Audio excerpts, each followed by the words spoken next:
En Guinée, les choses se décantent peu à peu. On ne connaît pas encore le nom des ministres du gouvernement de transition, mais on sait déjà que dans ce gouvernement, il y aura 30 ministres en tout, dont 3 d'État pour la sécurité, pour les affaires étrangères et pour l'administration du territoire et les affaires politiques. Par ailleurs, le président Konaté a transmis au Premier ministre une lettre de mission.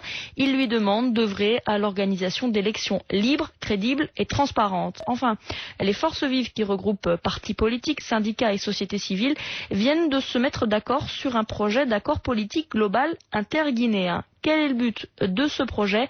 Réponse de François Fall, le porte-parole des forces vives. Ce projet d'accord reprend déjà les dispositions de la déclaration de Ouagadougou. Et vous savez bien que les forces vives n'étaient pas partie prenante à la déclaration de Ouagadougou puisque nous n'étions pas représentés.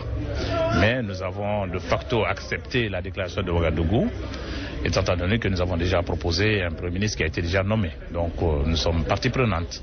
Mais nous avons souhaité quand même que les forces vives étant un élément essentiel du processus de transition politique en Guinée, que les forces vives devraient signer un document politique avec le gouvernement et avec la médiation afin d'avoir un document consolidé.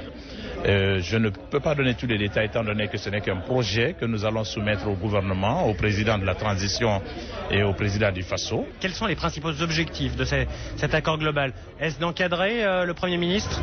Il ne s'agit pas de contrôler le Premier ministre seulement, c'est tout le monde, nous tous, les partis politiques. Il y aura même un code de bonne conduite. Tout le monde sera tenu de tenir une feuille de route qui va nous conduire vers des élections le plus rapidement que possible. Voilà, François Fall, le porte-parole des forces vives de Guinée, répondait à notre envoyé spécial Cyril Ben Simon.